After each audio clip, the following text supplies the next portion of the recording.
இந்த அரசாங்கத்தை சும்மா கேட்கல. ஆனால் இது வரைக்கும் அரசாங்கம் எதுவுமே பண்ணலை. உண்மையை இந்த மேடையில் உறக்க சொல்வேன், எங்களுக்கு எதுவும் பண்ணல. ஒரு படத்துக்கு 7 லட்சம் ரூபாய் ஒரு கொடுப்பாங்க, அதுக்கு ஒரு 50 படத்துக்கு கொடுப்பாங்க. அது எவ்வளோ வரும்னா ஒரு 3 கோடி வரும். அதுபோல் ஒரு விருது நிகழ்ச்சி வரும், ஒரு 5 பவுனில் மாலை போட்டு. இந்த ஜனங்க என்ன நினைக்கிறாங்க, சினிமாக்காரன் கொடுத்துட்டாங்க. சினிமாக்காரனுக்கு இந்த அரசாங்கம் எதுவுமே கொடுக்கல. ஒரு 100 ஏக்கர் இடம் எங்களுக்கு கொடுத்துருக்காங்க ஒரு 15 வருஷத்துக்கு முன்னாடி. அதில் வீடு கட்டுறதுக்கு உண்டான முயற்சியை நாங்கள் பண்ணிகிட்டே இருக்கோம். அதனால் ஒரு வருஷத்துக்கும் இன்றைக்கி நான் போன வருஷம் 540 கோடி கொடுத்தோன்னா இந்த வருஷம் 4000 கோடி அந்த ஆண்டு வருமானம். அப்போ அதை நீங்கள் கணக்கு போட்டுங்க.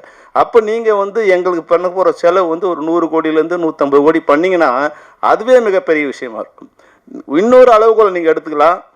என்னைக்கு திரைப்படத்துறையில் அரசாங்கங்கள் மேலே அதிருப்தி ஏற்படுதோ அப்போல்லாம் ஆட்சி மாற்றம் நிகழ்ந்துகிட்டே இருக்குது. இதை நான் ஒரு இதுவாக சொல்லலை, நீங்கள் எப்போனாலும் பார்த்துங்க.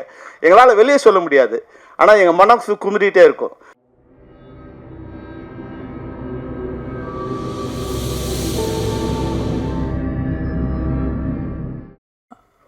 பிஆர்ஓ அப்படின்றவங்க ஒரு படத்தோட கடைசி மக்கள் வரைக்கும் கொண்டு போய் சேர்க்குற பங்கு உங்களோடது. ஒவ்வொரு திரைப்படமும் மக்கள்கிட்ட போய் சேர்றதுக்கு நீங்கள் எடுக்கிற முயற்சி, நீங்கள் கொடுக்குற உழைப்பு ரொம்ப அற்புதமானது. அதனால் இந்த சங்கத்தோட தேர்தல் இந்த விழாவில் கலந்துக்கிறதுல ஒரு எழுத்தாளர் சங்கத்தோட உறுப்பினராக, தலைவராக, இல்லை நான் ஒரு தனிப்பட்ட இயக்குனராக நான் ரொம்ப பெருமைப்படுறேன். இந்த தென்னிந்திய திரைப்பட பத்திரிகை தொடர்பாளர் யூனியன் மிகச்சிறந்து விளங்க வேண்டும். அனைவருக்கும் எனது அன்பான வாழ்த்துக்களை சொல்லி, யுவராஜ் என்னோட பிரதர், அவர் 4 படத்தையும் எனக்கு ஒரு பெரிய சூப்பர் ஹிட் படமாக பண்ணி கொடுத்தாரு. 5வது நானும் அக்காவும் சேர்ந்து இன்னொன்று பண்ணுறோம். அதை பிளாக் பஸ்டராக பண்ணி கொடுப்பாருன்னு நம்புகிறேன். நல்ல படம் எடுத்துருவோம். ஸோ மீதியை நீங்கள் பார்த்துக்கோங்க. Thank you so much. All the best. பெரிய பெரிய ஈவெண்ட்ஸ் நிறைய படத்துக்கெலாம் நம்ம நிறைய பண்ணும்போது ஆக்டர்ஸ் பற்றி நிறைய பேசுவோம், சீஃப் டெக்னீஷியன்ஸ் பற்றி நிறைய பேசுவோம், நம்மளோட எக்ஸ்பீரியன்ஸ் இந்த ஃபிலிம் பற்றி நிறைய பேசுவோம். பட் நம்ம பிஆர்ஓஸ் பண்ணுற ஒர்க்கை பற்றி நம்ம பேச மாட்டேங்கிறோம். I honestly feel PROs deserve more credit. And இது எல்லா ஈவெண்ட்லேயும் அந்த கிரெடிட்ன்றது தான் எல்லாருக்கும் ரொம்ப முக்கியம். அண்ட் அது பிஆர்ஓஸ் அது backbone of a film. இங்கே நிறைய சீனியர்ஸ் சொன்ன மாதிரி ஒரு படத்தை நாங்கள் நல்ல படம் எடுக்கிறது தான் எங்கள் பொறுப்பு, பட் அது மக்களுக்கு கொண்டு போய் சரியாக சேர்க்குற வேலை பிஆர்ஓஸ்து. பிஆர்ஓ யூனியன் அப்படின்றது எங்களுடைய சினிமாவோட ஒரு ஆணிவேர் மாதிரி. ஒரு படம் எடுக்கலான்னு யோசிக்கும் போது முதல்ல பிஆர்ஓட இருந்து ஆரம்பித்து படம் முடித்து ரிலீஸ் ஆகி சக்ஸஸ் மீட்டு அதனுடைய தொடர்ச்சிகள் வரைக்கும் எங்களோட ட்ராவல் பண்ணுற மிக முக்கியமான ஒரு பார்ட் எங்களுடைய வலதுகரம் இந்த பிஆர்ஓஸ். எங்களுக்கும் சில கோரிக்கைகள் இருக்குது, ஆனால் அதை நாங்கள் சுயநலமாக இங்கே கேட்காம உங்கள்கிட்ட நேரடியாக கேட்டுக்கிறோம். அப்புறம் இங்கே பொதுவாக கேட்க வேண்டியது என்னென்னா, திரைத்துறையில் நிறைய பிரச்சனைகள் இருக்குது. நீங்கள் பார்க்கும்போது நாங்கள் எல்லோரும் சிரிச்சுக்கிட்டு இருக்கோம், ஆனால் தனியாக வீட்டுக்கு போய் உட்காந்தா ஒவ்வொருத்தரும் ஏதோ ஒரு யோசனையில் முழுகிக்கிட்டு இருப்போம். ஒரு திரைப்படம் எடுத்த தயாரிப்பாளர் அதை எடுத்து ரிலீஸ் பண்ணுறதுக்கு 1000 தடைகளும் பிரச்சனைகளும் இருக்குது. ஒரு படத்தை எடுத்த இயக்குனர் அந்த படத்தை முடிக்கிறதுக்குள்ளே இருக்க பிரச்சனைகள் நிறையா இருக்குது. ஸோ நிறைய பிரச்சனைகள். அதாவது ஆக்சுவலி சிவா சார் சொன்னது கரெக்ட். என்னென்னா, இந்த இந்த இந்த இண்டஸ்ட்ரியை புரிந்து கொண்ட ஒருத்தர் எங்களுக்கு அமைச்சராக கிடைச்சது, அதை முதல்வர் கொடுத்ததுக்கு உண்மையிலே பெரிய ஹார்ட்ஸ் ஆஃப் சல்யூட். நேர்மையான உழைப்பு இருக்கக்கூடிய ஒரு கலைத்துறை என்று சொன்னால் அது இந்த திரையுலகம் தாங்க. இது இல்லைன்னா இவ்வளோ பெரிய உழைப்புக்கு ஒரு நடமாடும் உழைப்பாளர்கள் சிலை தான். அப்படி இருக்கும்போது நீங்கள் உரிமையாக கேட்கலாம், சேரன் அண்ணாலாம் ஒரு சாதாரண டைரக்டரா நீங்கள் தவமாய் தவம் இருந்த அந்த படத்தில் வர ஒரு காட்சிக்கு அத்தனை தேசி விருதுகள் நம்ம கொட்டி கொடுக்கணும். அப்படி தரமான ஒரு காத்திரமான படைப்புகள். அந்த நீங்கள் சொன்னீங்களா நாங்கள் கடன் பட்டிருக்கோம், நாங்கள் தான் கடன் பட்டிருக்கோம். இது நன்றி கடன் திருப்பி தந்துக்கிட்டு இருக்கிறோம். நாங்கள் இவங்க எல்லாருக்கும் செய்ய வேண்டியது எங்களுடைய நன்றி கடன். சில இடங்கள்ல பேசாமல் இருக்கிறது நல்லதுன்னு என்னுடைய உரையை முடித்துக் கொள்கிறேன். நன்றி.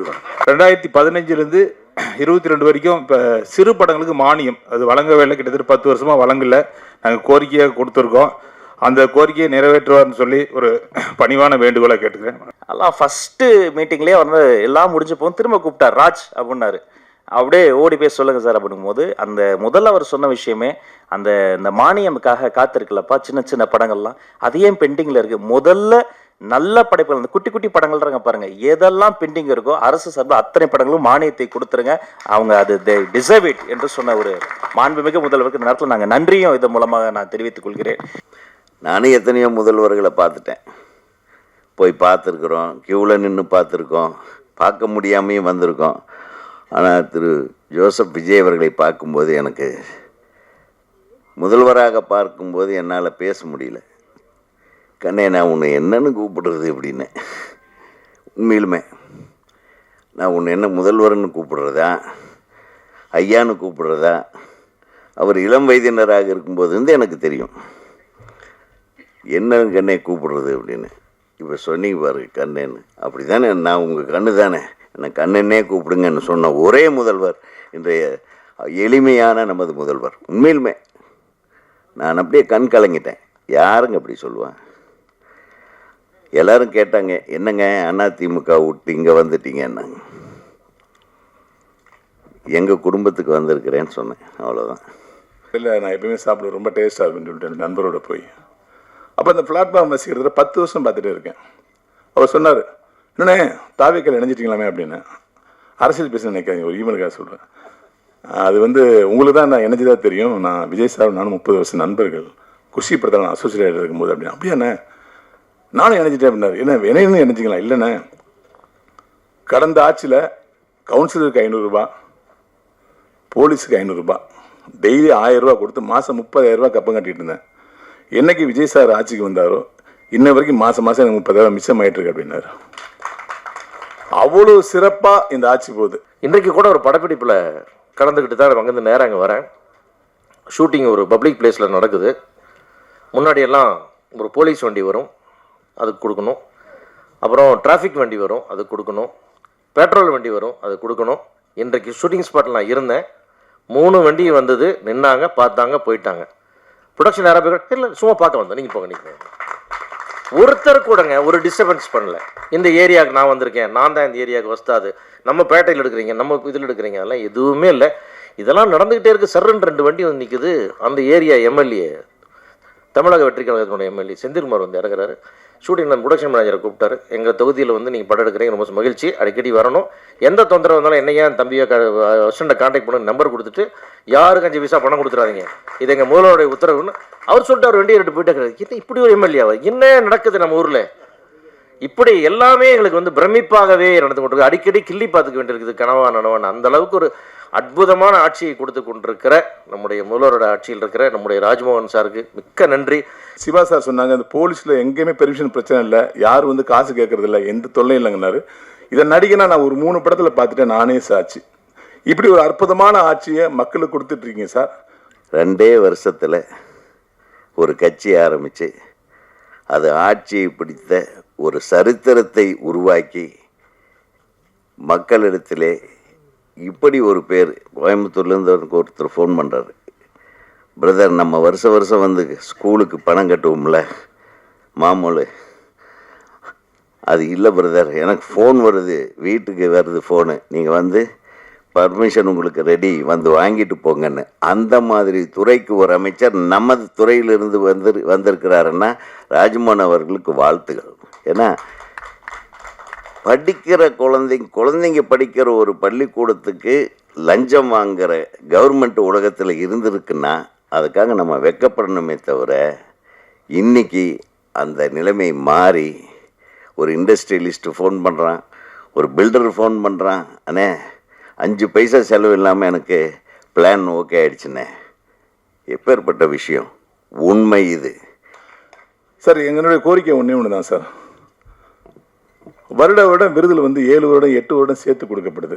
சிறந்த நடிகர், சிறந்த தொழில்நுட்ப கலைஞர்கள், சிறந்த இயக்குநர்கள் இப்படின்னு. எப்பயுமே 8 வருஷம் 5 வருஷம் சேர்த்து தான் கொடுக்குறாங்க. சம்டைம் அந்த அவார்டு வாங்குறவங்க நோம்பு இல்லாமல் கூட போயிடுறாங்க சார். இப்போ நீ எனக்கா இல்லை, எங்களுக்காக ஒன்று பண்ணணும். வருடம் அந்த வருடம் முடிஞ்சு ஜனவரி மாதம் பிப்ரவரி மாதத்துக்குள்ள அடுத்த வருடத்துக்கான அவார்டை உடனே அனௌன்ஸ் பண்ணுற மாதிரி ஒரு குழுவை அமைத்து வருஷம் உடனே கிடைக்கணுங்கிற மாதிரி பண்ணணும் சார். ஏன்னா அப்பொழுதுதான் அந்த படத்துக்கான மரியாதை, அந்த நடிகனுக்கான மரியாதை, அந்த தொழில்நுட்பமான மரியாதை கிடைக்கும் நான் விரும்புகிறேன். 5 ஆண்டுக்கு ஒரு முறை கொடுத்தா அது வந்து விருது கிடையாது, ஆண்டுதோறும் கொடுத்தாதான் விருது. மாண்புமிகு தமிழ்நாடு முதல்வர் அவர்கள் அனுமதி பெற்று இனி வெள்ளித்திரை, சின்னத்திரை, தமிழ்த்திரை விருதுகள் ஆண்டுதோறும் தரப்படும் என்பதை முதல்ல மகிழ்ச்சியோடு தெரிவித்துக் கொள்கிறேன். சந்தர்ப்பம் இது மாதிரி எங்களுக்கு கிடைக்க வாய்ப்பு இல்லைங்கிறதால இதை வந்து சகோதரர் ராஜ்மோகனுக்கு எங்களுடைய கோரிக்கையாக வைக்கிறோம். தமிழ் திரைப்படத்துறையை சீராக்கி அதை ஒரு ஸ்ட்ரக்சர் பண்ணி கொடுக்க வேண்டியது உங்களோட கடமை. அந்த கடமையை நீங்கள் பண்ணிட்டீங்கன்னா காலம் உள்ள வரை உங்களை தமிழ் திரைப்படங்களும் மறக்காது, நாங்களும் மறக்க மாட்டோம். நன்றி, வணக்கம்.